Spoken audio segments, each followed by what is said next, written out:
Mending wall by Robert Frost. ആദ്യം Robert ഫ്രോസ്റ്റിനെ കുറിച്ച് നോക്കാം. റോബർട്ട് ഫ്രോസ്റ്റ് ഒരു അമേരിക്കൻ പോയിറ്റാണ്, എഡിറ്ററാണ്, ടീച്ചറാണ്, പ്ലേ റൈറ്റാണ്.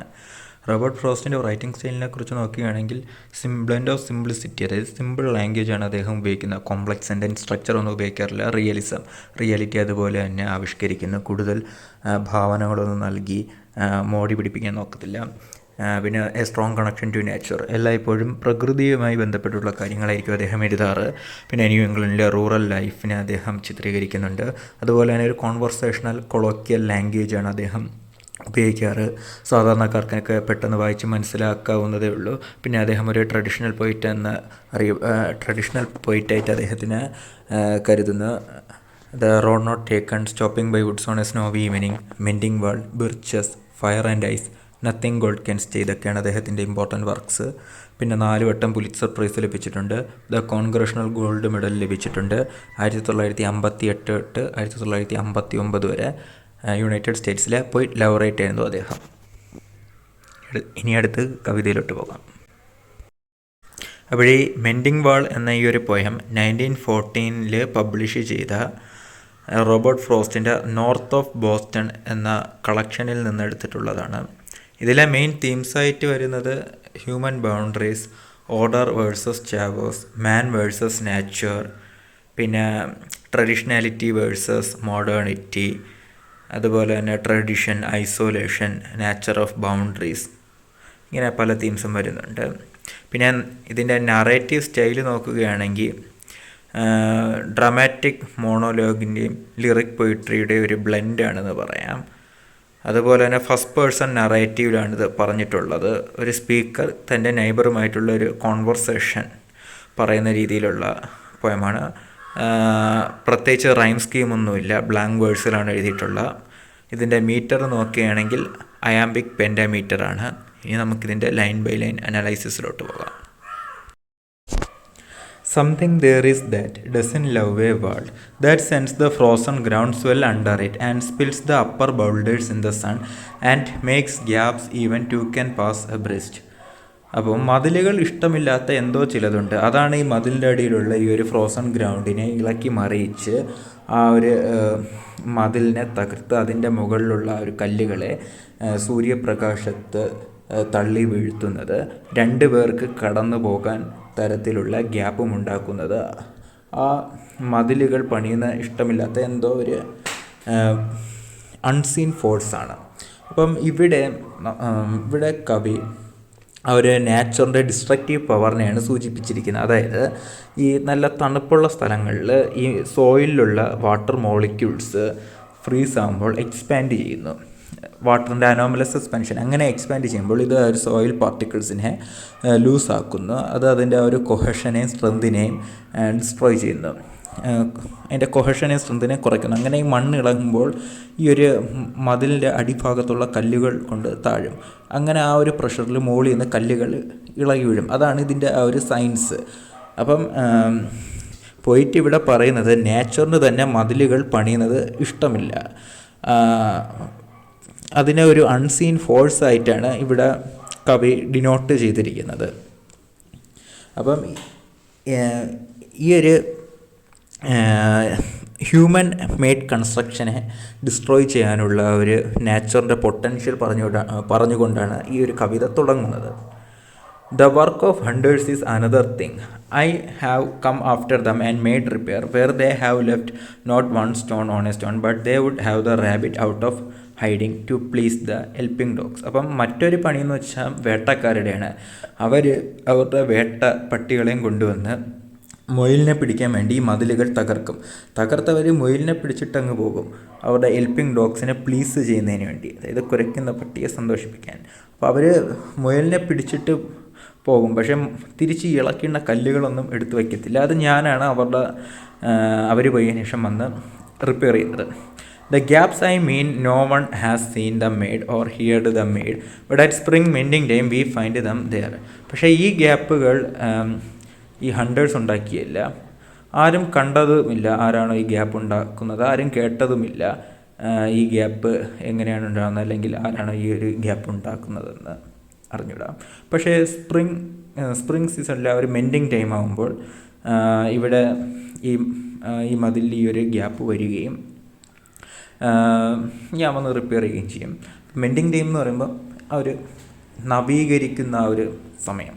മെൻഡിങ് എന്ന വാക്കിനർത്ഥം നവീകരണം എന്നൊക്കെയാണ്. I let my neighbour know beyond the hill. അപ്പം ആ ഒരു അപ്പുറത്ത് ആ ഒരു കുന്നിനപ്പുറം താമസിക്കുന്ന എൻ്റെ ആ ഒരു നൈബറിനെ ഞാൻ അറിയിച്ചു ഈ മതിൽ പൊളിഞ്ഞു കിടക്കുന്ന കാര്യം. And on a day we meet to walk the line and set the wall between us once again and we keep the wall between us we go. അപ്പോൾ ഒരു ദിവസം ഞാനും എൻ്റെ ആ ഒരു നൈബറും കൂടി ഈ മതിലിനോട് ചേർന്ന് നടക്കാൻ തുടങ്ങി. നടക്കുന്നതിനോടൊപ്പം നമ്മൾ ഈ ഇളവിക്കിടക്കുന്ന കല്ലുകളൊക്കെ പറക്കി വെച്ച് വാളിനെ റിപ്പയറും ചെയ്തു. നമ്മൾ നടക്കും തോറും എവിടെയൊക്കെയാണോ കല്ലുകൾ ഇളകിക്കിടക്കുന്ന അതെല്ലാം പറക്കി വെച്ച് ആ ഒരു മതിലിനെ റിപ്പയർ ചെയ്തുകൊണ്ടാണ് നടന്നത്.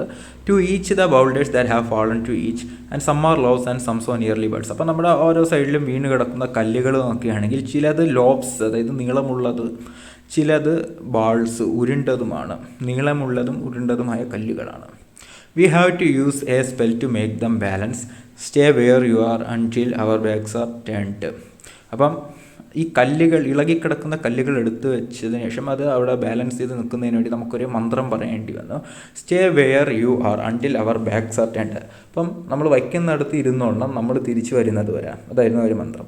വി വിയർ അവർ ഫിംഗേഴ്സ് റഫ് വിത്ത് ഹാൻഡ്ലിങ് ദം. അപ്പോൾ ഈ കല്ലുകളൊക്കെ പറക്കി വെച്ച് നമ്മളെ കയ്യിലെ വിരലുകളിലും കൈപ്പത്തിയിലൊക്കെ നല്ല തഴമ്പ് വന്നു, റഫായി. Oh just another kind of outdoor game on a side it comes to a little more. അപ്പം ഇത് കുറച്ചും കൂടി ഒരു ഫണ്ണും എൻജോയ്മെൻറ്റും ആയി, ഒരു ഔട്ട്ഡോർ ഗെയിം പോലെ. There where it is we do not need the wall. He is Alpine and I am apple orchard.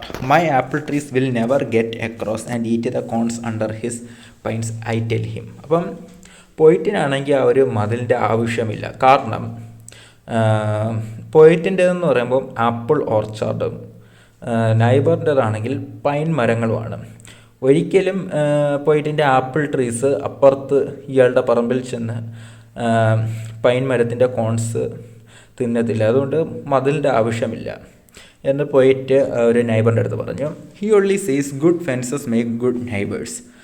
അപ്പം നൈബർ പറയുന്നത് നല്ല അതിരുകൾ നല്ല അയൽക്കാരെ സൃഷ്ടിക്കുന്നു. Good fences make good neighbours. Spring is the mischief in me and I wonder if I could put a notion in his head. അപ്പം ഇവിടെ spring is the mischief in me, അതായത് സ്പ്രിങ് സീസണാണ് ശല്യക്കാരൻ. അതായത് സ്പ്രിങ് സീസണിലാണ് ഇവിടെ മതിലുകൾ പൊളിയുന്നത് എന്ന് ഒരു തരത്തിലെടുക്കാം. മറ്റൊരു തരത്തിൽ നോക്കുകയാണെങ്കിൽ കവിയുടെ ഉള്ളിൽ ഉണ്ടാകുന്ന ഒരു ക്യൂരിയോസിറ്റിയും ഈ വരികൾ സൂചിപ്പിക്കുന്നു. അതായത് എന്തിനാണ് മതിൽ വേണം, അല്ലെങ്കിൽ മതിൽ എങ്ങനെ ഗുഡ് നൈബേഴ്സിനെ ഉണ്ടാക്കുന്നു എന്നറിയാൻ വേണ്ടി.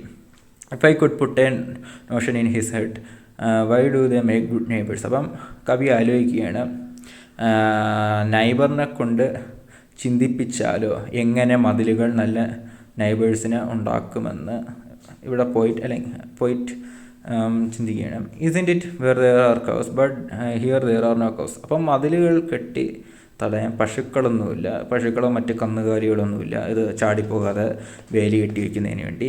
Before I built a wall I had ask to know what I was walling in or walling out. അപ്പം മതിൽ കെട്ടും മുമ്പ് എനിക്കറിയണം എന്താണ് മതിൽ കെട്ടി മറയ്ക്കാൻ വേണ്ടി ഇവിടെ ഉള്ളത്. നേരത്തെ പറഞ്ഞ പോലെ ആപ്പിൾ ഓർച്ചാർഡും പൈൻ ട്രീസാണുള്ള, മറ്റ് മൃഗങ്ങളൊന്നുമില്ല മതിൽ കെട്ടി തടുത്ത് നിർത്താൻ വേണ്ടി. And to whom I was like to give offence. അപ്പം മതിൽ പണിതില്ലെങ്കിൽ ആരെയാണ് വേദനിപ്പിക്കുന്നത്, അല്ലെങ്കിൽ മതിൽ പൊളിച്ചാൽ തൻ്റെ അയൽക്കാരൻ തനിക്കെതിരെ ഒഫൻഡ് ചെയ്യുമോ, നിയമ പോരാട്ടം നടത്തുമോ എന്നൊക്കെ കവി ചിന്തിക്കുകയാണ്. Something there is that doesn't love a wall that wants it down I could say elves to him. അപ്പം കവി ഇതൊക്കെ മനസ്സിൽ ചിന്തിക്കുകയാണ്. അപ്പോൾ ഇവിടെ മതിൽ പണിയുന്നത് ഇഷ്ടമില്ലാത്ത എന്തോ ഉണ്ട്. ഒരുപക്ഷെ എൽസ് കുട്ടിച്ചാത്തന്മാരായിരിക്കും, but it's not elves exactly. പക്ഷേ അത് എൽസ് കുട്ടിച്ചാത്തനല്ല. I had rather he said it for himself. അപ്പം കവി പറയുകയാണ് അതെന്തായിരുന്നാലും തൻ്റെ അയൽക്കാരൻ തന്നെ പറയട്ടെ, താൻ ഒന്നും പറയില്ല. I had rather he said it for himself. അപ്പം ഈ കവിയുടെ മനസ്സിലുള്ള കാര്യം ഈ ഒരു കുട്ടിച്ചാത്തനായിരിക്കുമോ മതിൽ പൊളിക്കുന്നത്, ഇത് കവി അയൽക്കാരനോട് പറയാനില്ല. അയൽക്കാരൻ തന്നെ ചിന്തിച്ച് എന്തെങ്കിലും പറയട്ടെ എന്ന് കവി തീരുമാനിക്കുകയാണ്. I see him there bringing a stone grasped firmly by the top in each hand like an old stone savage armed. അപ്പം കവി പറയുകയാണ് തൻ്റെ അയൽക്കാരനാണെങ്കിൽ ഒരു ഓൾഡ് സ്റ്റോൺ സാവേജ് ആർമഡിനെ പോലെ 2 കയ്യിലും കല്ലുകൾ എടുത്തുകൊണ്ട് വരികയാണ്. ഇവിടെ ഈ ഒരു അയൽക്കാരനെ ഓൾഡ് സ്റ്റോൺ സാവേജ് ആർമഡ് എന്ന് പറയാൻ കാരണം അയാൾ ഒരു സ്റ്റോൺ ഏജ് കാലഘട്ടത്തിലെ മനുഷ്യൻ കല്ലുകൾ കൊണ്ട് സ്റ്റോൺ എക്യുപ്മെൻറ്റ്സ് ഉണ്ടാക്കും പോലെ കല്ലുകൾ കൊണ്ട് മതിൽ പണിയുകയാണ്. മറ്റൊരു തരത്തിൽ നോക്കുകയാണെങ്കിൽ തൻ്റെ അയൽക്കാരന് ഈ ഒരു മോഡേണിറ്റിയിലോട്ട് ഒരു ഇൻട്രസ്റ്റുമില്ല. ഇപ്പോഴും ആ ഒരു ഓൾഡ് കസ്റ്റംസിലും ട്രഡീഷണൽ ബിലീഫിലും ഒക്കെ ഉറച്ചു നിൽക്കുകയാണ്. ഒരു പഴഞ്ചനായിട്ടുള്ളൊരു വ്യക്തിയാണ് അയാൾ ആ ഒരു ഇന്നോവേറ്റീവ് ഐഡിയാസിനെ അല്ലെങ്കിൽ മോഡേൺ തോട്ട്സിനെ ഇഗ്നോർ ചെയ്യുകയാണ്. അയാൾക്ക് മാറാനായിട്ട് ഒരു താല്പര്യമില്ല.